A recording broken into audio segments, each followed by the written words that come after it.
Welcome to the Deep Dive, where we really try to get to the heart of complex topics, pulling insights from various sources to make sense of them together.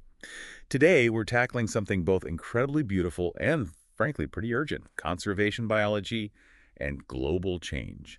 And just to set the scene, imagine this: a lizard found not too long ago, back in 2010 in Vietnam. It's got these bright orange legs and tail, a blue body, yellowy green head. Just stunning. That's the psychedelic rock gecko, Cinemaspis psychedelica. It sounds amazing. Totally. But here's the kicker. Its entire known world is this tiny island, just 8 square kilometers. And around the same time, in that same greater Mekong area, they also found this incredible Daklak orchid. Yeah, and those are just two examples. They actually identified over 1,000 new species there between 2000 and 2010 alone. It really shows you how much biodiversity is potentially still out there undiscovered. It really does. But there's a sharp contrast, isn't there? Because while we're finding these amazing creatures, Exactly. While we're discovering them, their homes are disappearing fast. Vietnam, for instance, has one of the highest rates of tropical deforestation globally.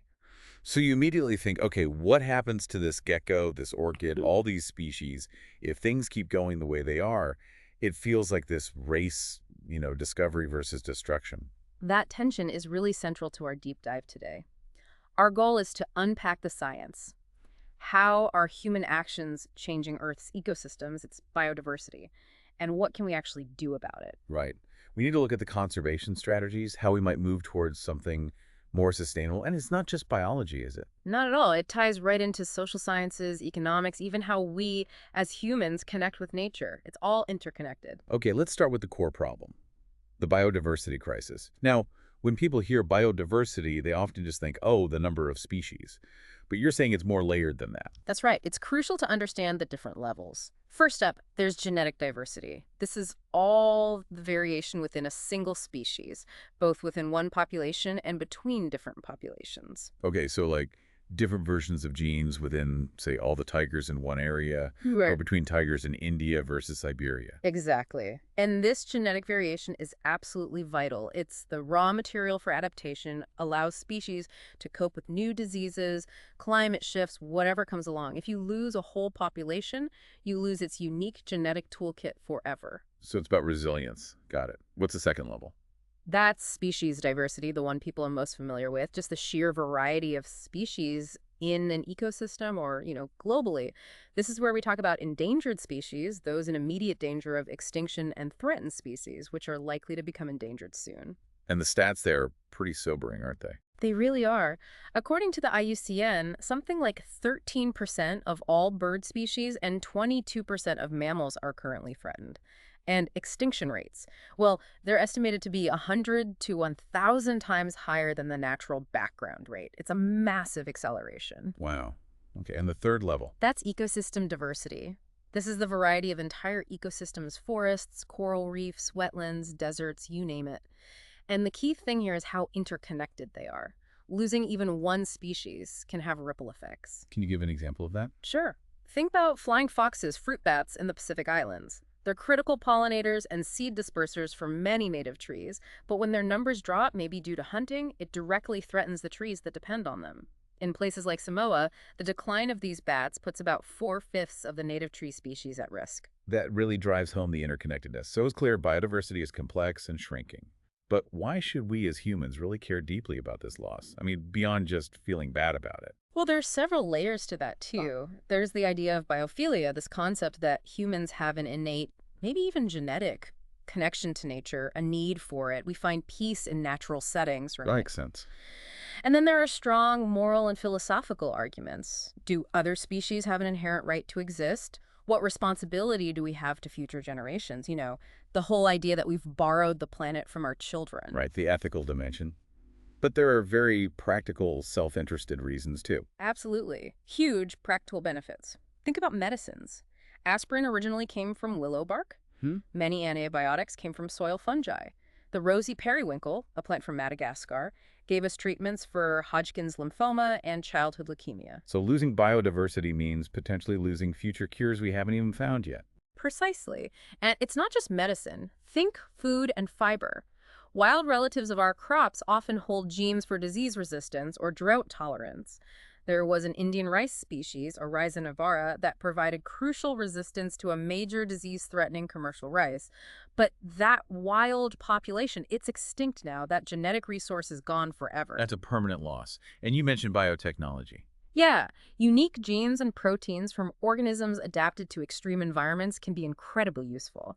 Like Taq polymerase, an enzyme from bacteria living in Yellowstone hot springs, it's essential for PCR, a cornerstone of modern molecular biology. Okay, so direct products. What about the bigger picture stuff, the environment itself? That's where ecosystem services come in. These are the essential processes that natural ecosystems perform, basically for free, that keep us alive and support our economies. Like what specifically? Things like purifying air and water, detoxifying and decomposing waste, controlling floods and erosion, pollinating crops, controlling pests, creating fertile soil. The list goes on. So things we often take for granted. Completely. And they have real economic value. Look at New York City. They needed cleaner drinking water. Instead of building a massive, expensive filtration plant estimated at maybe $8 billion, they invested about $1 billion in restoring the natural watershed in the Catskill Mountains. Protecting the forests and wetlands upstream. Exactly. Letting the ecosystem do the purification work. And it worked, saved billions and protected the natural environment. It's a powerful case for the economic value of healthy ecosystems. It really is. So, okay, biodiversity is vital for all these reasons. Mhm. But human activities are putting it under immense pressure. Hmm. What are the main drivers of this loss? You mentioned four major threats. Right. The single greatest threat, overwhelmingly, is habitat loss. This is driven by agriculture, urban sprawl, forestry, mining, pollution, you name it. And the scale is huge, right? Yeah, massive. Like 98% of tropical dry forests in Central America and Mexico are gone. In Veracruz, Mexico, 90% of the original forest was cleared, mostly for cattle ranching. Yeah. It's not just forests. 70% of coral reefs are damaged. Dams and rivers, like the Mobile River Basin in the U.S., have wiped out dozens of freshwater mussel and snail species. And it's not just outright destruction, but also fragmentation. Yes, habitat fragmentation is a huge problem, breaking large, continuous habitats into smaller, isolated patches. Think of prairies in Wisconsin reduced from 800,000 hectares to just 800. Studies show these fragments lose plant species much faster, anywhere from 8% to 60%. Okay, so habitat loss is number one. What's next? Number two is introduced species, also called invasive species. These are organisms that humans move either intentionally or accidentally to new geographic regions where they didn't evolve. And they cause problems because Because they often lack the natural predators, parasites, or competitors that kept them in check in their native homes, so they can spread rapidly and outcompete or prey on native species. any classic example. Oh, plenty. The brown tree snake in Guam, accidentally introduced after World War II, likely via military cargo, wiped out 12 native bird species and 6 lizard species. Zebra mussels in the Great Lakes, probably arrived in ship ballast water from Europe, have caused billions in damage by clogging pipes and disrupting the food web. Kudzu vine in the southern U.S., introduced for erosion control. Now it just smothers everything. Right, the vine that ate the South. So these invaders are a major cause of extinction too. They are. Introduced species are estimated to have contributed to about 40% of all animal extinctions recorded since 1750, where the cause is known. 40%. Wow. Okay, threat number three. Overharvesting. This is simply harvesting wild organisms, plants, or animals at rates faster than their populations can recover. Who's most vulnerable? Species with restricted habitats are particularly vulnerable. The great auk, a flightless bird in the North Atlantic, was hunted to extinction. Also, large organisms with low reproductive rates are prime targets. Think elephants poached for ivory, or species like the bluefin tuna, heavily overfished due to high demand, especially for sushi. Is anything being done about overharvesting? Yes, there are efforts. For instance, conservationists now use DNA analysis to track the origin of harvested products, like ivory, to pinpoint poaching hotspots and help law enforcement. But the demand often drives exploitation despite regulations. Okay, and the fourth major threat. Global change.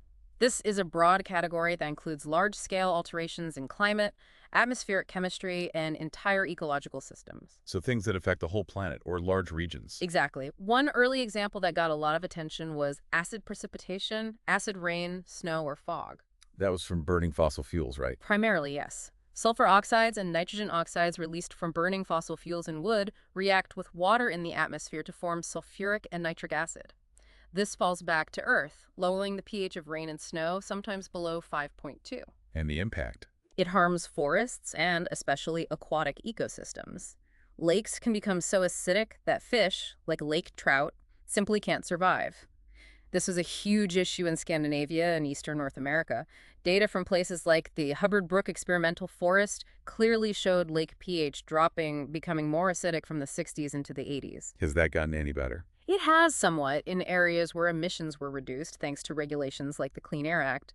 Lake pH started to gradually recover, but it showed how human activities far away could drastically impact ecosystems, and recovery takes a long, long time. Okay, so acid rain is one piece of global change, but that term also makes me think immediately of climate change, which seems like the elephant in the room. It absolutely is, and it ties into everything else. But before we dive deep into climate change itself, maybe we should look at what conservation biologists are actually doing on the ground to combat these threats, to help species and ecosystems survive right now. Good idea.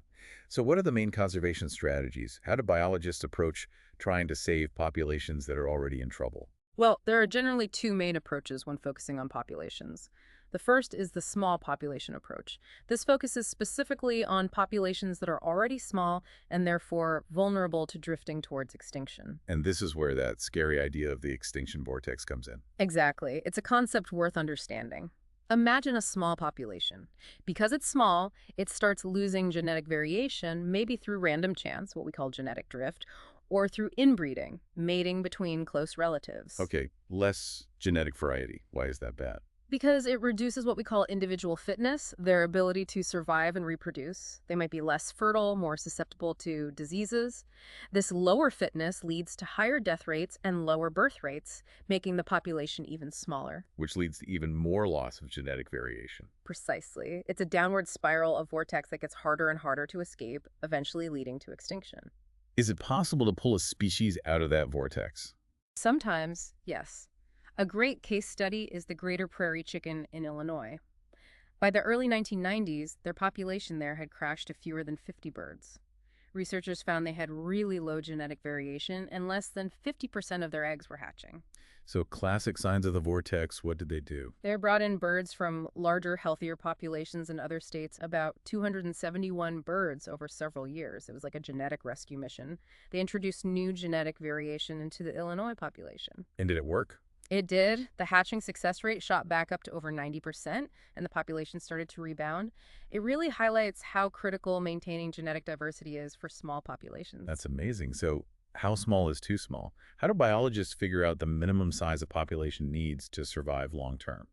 That's where they try to determine the minimum viable population, or MVP. It's defined as the minimum population size at which a species can sustain its numbers and survive over a specified period. It's often calculated using computer models that factor in demographics, genetics, and environmental fluctuations. But it's not just about the total number of individuals, is it? You mentioned something about effective size earlier. Right, that's a really important refinement. The effective population size, or NEA, this is based not on the total headcount, but on the number of individuals who are actually breeding and contributing genes to the next generation. So if you have a population of, say, 100 animals, but only 20 males and 20 females are actually reproducing successfully. Then your NEA is much lower than 100. The formula considers the number of breeding females and breeding males, and it's roughly NEA for NF plus NM. Any deviation from a perfect 1.1 sex ratio among breeders, or if some individuals contribute way more offspring than others, reduces NEA below the total census size. Okay, so NEA gives a truer picture of the genetic health and resilience. Exactly. Take the grizzly bears in Yellowstone National Park. The total population might be around 400, which sounds okay, but the estimated NEA is only about 125. That's a big difference. Why does that matter? It matters because it means the population is losing genetic variability faster than the total number might suggest. Models predict that introducing just 2 unrelated bears from outside Yellowstone each decade could cut the rate of genetic variation loss nearly in half. It really emphasizes the need for connectivity, allowing animals to move between isolated populations. That makes sense. So that's the small population approach, focusing on genetics and numbers. What's the other main strategy? The other is the declining population approach. This one focuses on identifying the environmental factors that are causing a population to decline in the first place, regardless of its current size. Even if a population is still large, if it's declining rapidly, you need to figure out why and fix it. So it's more about diagnosing the illness rather than just treating the symptom of small size. You could put it that way, yeah. It's like ecological detective work. Hmm. Find the cause of the decline and address it. Can you give an example? The red cockaded woodpecker is a great one. These birds live in the southeastern U.S. and have very specific habitat needs. They require mature pine forests, specifically longleaf pine, with very little undergrowth historically. These forests were maintained by frequent low-intensity fires. Okay, specific conditions. And crucially, they nest only in living pine trees, usually ones infected with a fungus that softens the wood. They excavate cavities, and the tree responds by oozing sticky resin around the hole, which helps deter predators like snakes. Wow, quite the setup. So what caused their decline? Habitat loss and fragmentation. Logging destroyed the mature pine forests, and fire suppression allowed dense undergrowth to build up, making the remaining habitat unsuitable. Their populations plummeted. So how did the declining population approach help? Conservationists first identified the key factors: lack of suitable nesting trees and overgrown understory. Then they intervened directly. They started using controlled burns to restore the open forest structure. And because creating new nesting cavities takes years, they even drilled artificial cavities into suitable trees to give the woodpeckers a head start. So they directly addressed the environmental limiting factors. Exactly. And those actions help stabilize and recover many populations. It shows that understanding the specific ecological needs of a species is critical. These examples really highlight that conservation often involves making difficult choices, doesn't it? You have to Yeah. weigh conflicting demands. Absolutely. It's rarely simple. You might have grizzly bear or wolf habitat restoration conflicting with ranching or resource extraction industries. Building a highway bridge might impact critical habitat for endangered freshwater mussels. Choosing shade-grown coffee supports biodiversity, but maybe yields less than clear cutting for sun-tolerant varieties. And sometimes you have to prioritize, maybe focusing on keystone species, those whose impact on the ecosystem is disproportionately large relative to their abundance. Right. Protecting a keystone species can sometimes have cascading benefits for the entire community. But these are always complex decisions involving ecological, economic, and social factors. Okay, so we've looked at conserving specific populations. What about conservation on a larger scale, across landscapes? That's crucial too. Landscape and regional conservation looks beyond single populations or species to consider the broader ecological context. One key issue here is dealing with fragmentation and edges. We talked about fragmentation earlier, breaking up habitats. What are edges? An edge is simply the boundary between two different ecosystems, or between a natural habitat and human development, like where a forest meets a farm field, or a lake meets the shore, or woods meet a suburban backyard. And these edges have different environmental conditions. Yes, very different. More sunlight, higher temperatures, more wind than the interior of a habitat. Some species thrive in these edge conditions, think white-tailed deer or brown-headed cowbirds, which actually lay their eggs in the nests of other birds, often near edges. But edges can be bad for other species. They can be. Species adapted to the stable conditions of a forest interior often decline when habitats become fragmented and dominated by edges. A long-term study in the Amazon, the Biological Dynamics of Forest Fragments Project, clearly showed that species adapted to the forest interior declined significantly in smaller fragments with more edge. So how do conservationists try to connect these fragmented patches? One strategy is creating movement corridors. These are narrow strips or series of smaller clumps of suitable habitat that connect otherwise isolated patches. The idea being that animals can move between patches through these corridors? Exactly. It promotes dispersal, reduces inbreeding in isolated populations, and can help recolonize patches where a species might have disappeared. We see examples like highway overpasses or underpasses designed for wildlife movement, like in Banff National Park in Canada or across highways in the Netherlands. Are there any downsides to corridors? Potentially, yes. While they can facilitate movement of target species, they might also help diseases or invasive species spread between patches. A study in Spain, for instance, found that corridors connecting forest fragments sometimes help disease-carrying ticks move more easily between populations of small mammals. So like many conservation tools, they need careful planning and evaluation. Okay. Another major landscape strategy is establishing protected areas like national parks or nature reserves. How are these typically chosen? One influential approach focuses on identifying biodiversity hotspots. These are defined as relatively small geographic areas that have a high concentration of endemic species, the species found nowhere else, and also a large number of endangered or threatened species. So getting the most bang for your buck in terms of species protection. That's the idea. These hotspots cover less than 1.5% of Earth's land surface, but they are estimated to contain over a third of all plant, amphibian, reptile, and mammal species. So protecting these areas efficiently protects a huge chunk of global biodiversity. Are there challenges with the hotspot approach? Yes. Some argue it can be biased towards certain well-known groups like vertebrates and plants, potentially missing important areas for invertebrates or fungi. Also, climate change is a big challenge. The conditions that make an area a hotspot now might shift, leaving the protected species stranded if they can't move. Studies predict, for example, that many Australian plants currently in reserves might find those areas unsuitable by 2080 due to increased dryness. That's a sobering thought. Yeah. How has the philosophy of designing reserves changed over time? There's been a shift away from thinking of reserves as static museums of nature towards recognizing them as dynamic systems. We now understand that natural disturbances, like fires or floods, are often necessary processes for maintaining certain ecosystems. Think of those fire-dependent pine forests the woodpeckers need. Right, so management might involve allowing or even introducing some disturbances. Exactly. There's also ongoing debate about reserve design, the SLOS debate, single large or several small. For large, wide-ranging animals like grizzly bears, a single large reserve is generally better than several small ones of the same total area. One study suggested grizzlies might need an area 11 times larger than Yellowstone just to maintain a viable population. This highlights that protected areas alone often aren't enough. The surrounding landscape, including private lands, is also critical. That seems to lead naturally to the idea of integrating human activities with conservation. It does, and that's the core idea behind the zoned reserve model. This approach envisions protected areas as having undisturbed core zones, surrounded by buffer zones where human activities are allowed, but managed in ways that are compatible with the conservation goals of the core area. So people can still make a living, but sustainably.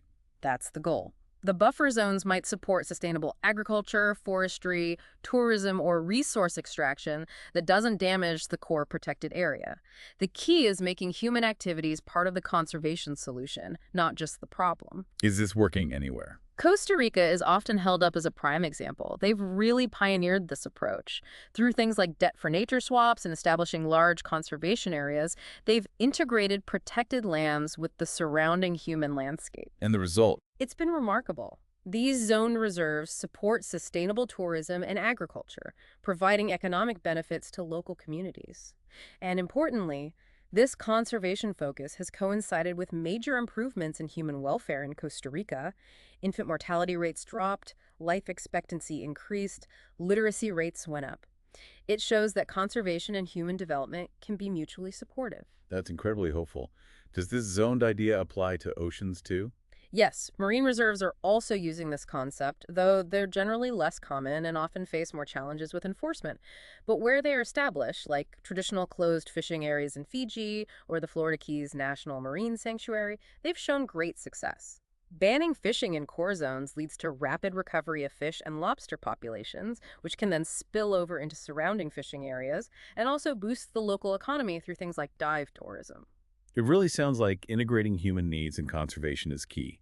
But even with these local and regional strategies, we're facing those huge global environmental changes we touched on earlier. Right. These operate on such a large scale that they affect everything. We already mentioned acid rain. Another huge issue is nutrient enrichment. You mentioned this briefly, humans moving nutrients around. Yes. Modern agriculture is a prime example. We grow crops, harvest them, and ship them off, depleting nutrients like nitrogen and phosphorus from the soil in one place. Then, farmers often apply fertilizers to replenish those nutrients, but frequently they apply more than the plants can actually absorb, exceeding the critical load of the ecosystem. Like overloading the system. Exactly. That excess nutrient load, especially nitrogen and phosphorus, runs off fields into rivers, lakes, and coastal waters. This causes eutrophication. Which leads to those dead zones we hear about. Precisely. The excess nutrients fuel massive blooms of algae or phytoplankton. When these blooms die, their decomposition by bacteria and other microbes consumes huge amounts of oxygen in the water, leading to hypoxic or anoxic conditions. Dead zones where fish and other aquatic life simply cannot survive. The massive dead zone in the Gulf of Mexico, fed by nutrient runoff from the Mississippi River Basin, is a stark example. Lake Erie saw major fish kills due to eutrophication back in the 1960s. Okay, so nutrient pollution is a big one. What about other kinds of pollution? Toxins. Yes, toxins in the environment are another major global concern. Humans release an incredible variety of synthetic chemicals, heavy metals, and other toxins into ecosystems. And some of these build up in organisms. Right. Many toxins are persistent, they don't break down easily, and they can become increasingly concentrated in the tissues of organisms at successively higher trophic levels in a food web. This process is called biological magnification or biomagnification. So a small amount in the water gets concentrated in plankton, then more concentrated in small fish that eat the plankton, even more in bigger fish, and extremely concentrated in top predators like birds of prey or marine mammals. That's exactly how it works. A classic example involved PCBs, industrial chemicals, in the Great Lakes. Researchers found PCB concentrations in herring gull eggs near the top of the food web were almost 5,000 times higher than concentrations in the phytoplankton at the base. 5,000 times. And this had real effects. Absolutely. Another famous example is the pesticide DDT. Biomagnification caused it to reach high levels in predatory birds like pelicans, ospreys, and eagles, leading to thinning of their eggshells, which would break during incubation. Ah, that's what Rachel Carson wrote about in Silent Spring, right? Yes, her book was instrumental in raising public awareness. The U.S. banned DDT in 1971, and subsequently, many affected bird populations made remarkable recoveries. However, DDT is still used in some tropical countries for malaria control, highlighting the complex trade-offs sometimes involved. Are there newer concerns about toxins? Definitely. Pharmaceuticals are a growing area of concern. We excrete drugs or they get flushed down the drain, and wastewater treatment often doesn't remove them completely. Estrogen and other sex steroids from birth control pills, for example, have been shown to affect fish reproduction even at incredibly low concentrations, parts per trillion.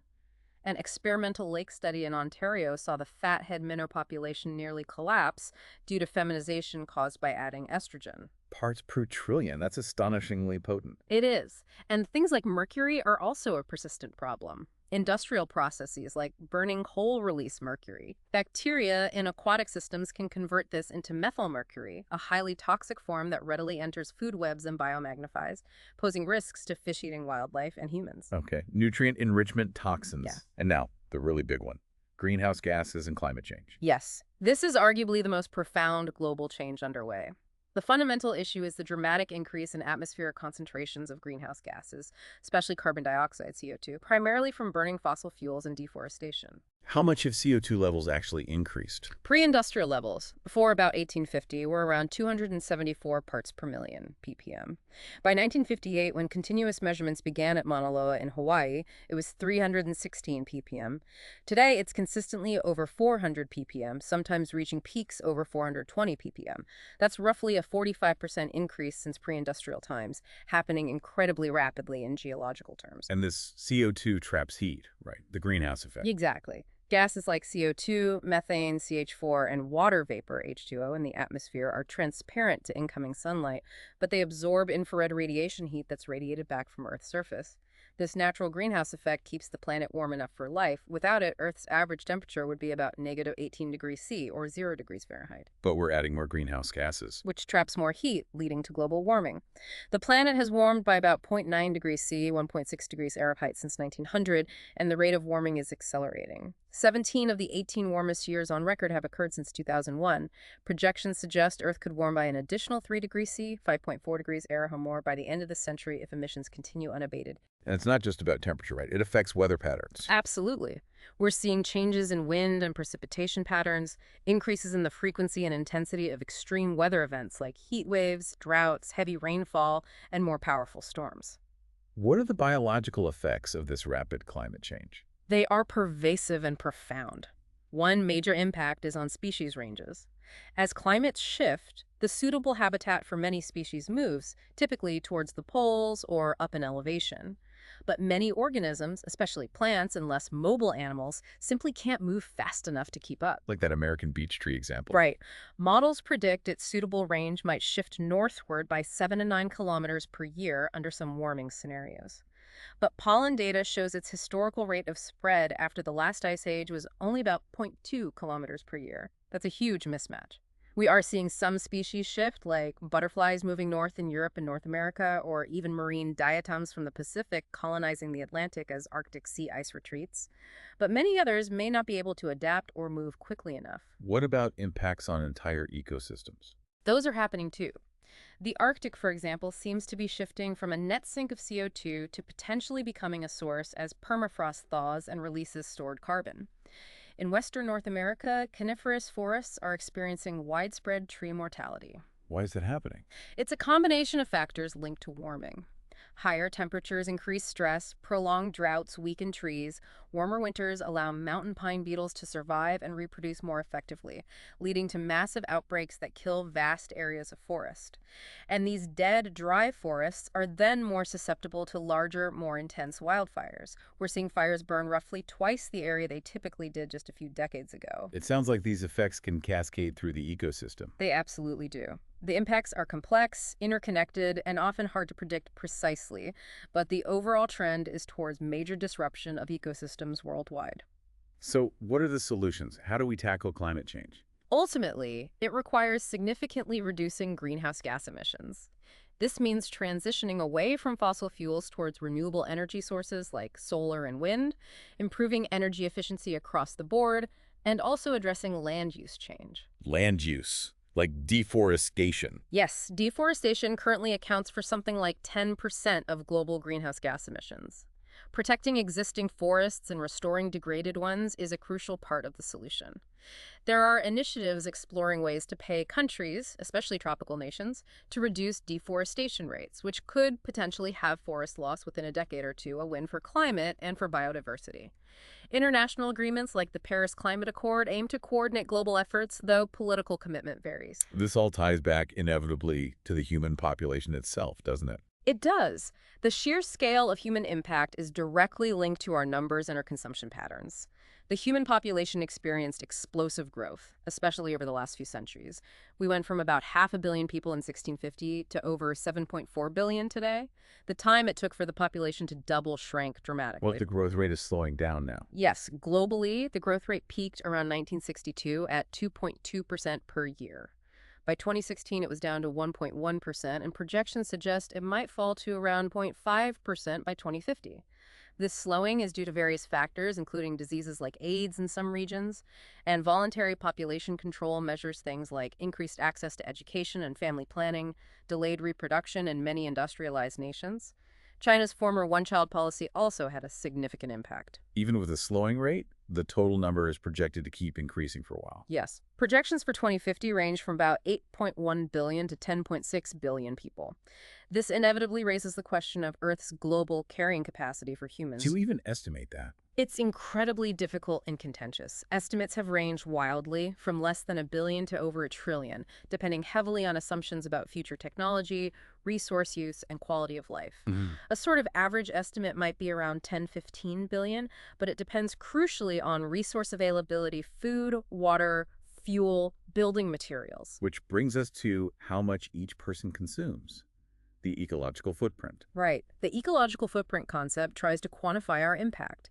It measures the aggregate land and water area required by each person, city, or nation to produce all the resources it consumes and to absorb all the waste it generates. Is there like a sustainable footprint size? One calculation suggests that a sustainable footprint, globally averaged, is about 1.7 global hectares carc per person. But right now, the global average footprint is about 2.7 carc. We're already exceeding Earth's capacity to regenerate by about 50%. And it varies a lot between countries. Hugely. The average footprint in the United States is around 8 grac per person. Compare that to many developing nations where it's less than the sustainable 1.7 a grac. This disparity is especially stark in energy consumption. The average person in the US, Canada, or Norway uses about 30 times more energy than someone in Central Africa. So the impact isn't just about population numbers, but also about per capita consumption. Absolutely. And ultimately, humanity faces a choice. We can achieve population stabilization or even reduction and reduce our per capita footprint through voluntary means, social changes, technological innovation, conscious choices. Or eventually it will be imposed upon us through increased mortality resulting from resource limitation, disease, conflict, and environmental degradation. That's a stark framing, but it underscores the urgency. This leads us directly to the idea of finding a different path forward sustainable development. Yes, sustainable development is really the goal we need to aim for. It's defined as economic development that meets the needs of the present generation without compromising the ability of future generations to meet their own needs. So it's about balancing economic well-being, social equity, and environmental protection. Exactly. It requires a fundamental shift in thinking, integrating insights from life sciences, social sciences, economics, and even the humanities. It means reassessing our values, especially in wealthier nations, with disproportionately large ecological footprints, and finding ways to live within the Earth's ecological means. And you mentioned Costa Rica again as a positive example here. Yes, I think Costa Rica provides a really encouraging case study.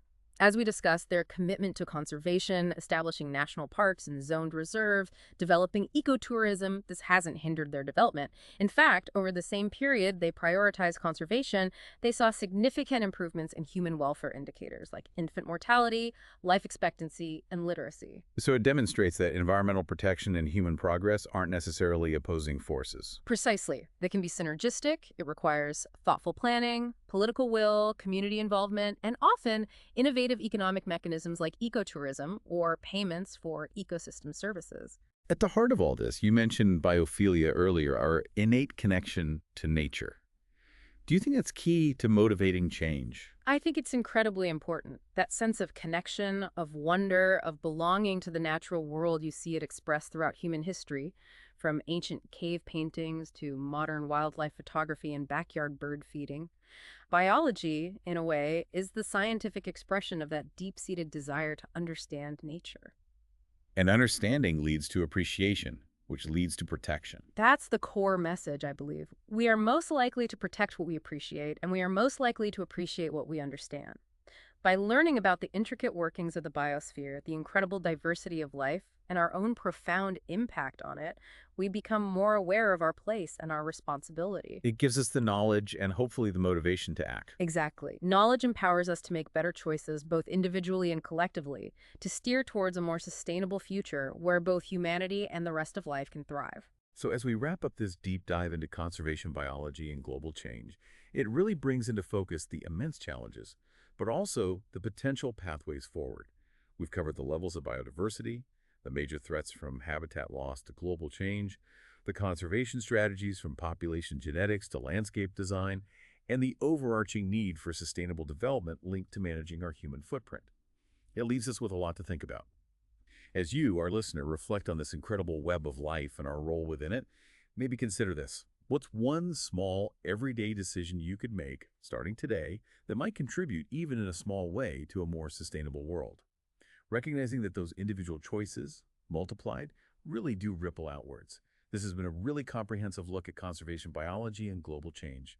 We hope this deep dive has given you a clearer picture of the biological world we inhabit and the absolutely crucial role we all play in its future. For the entire Last Minute Lecture team, thank you for joining us.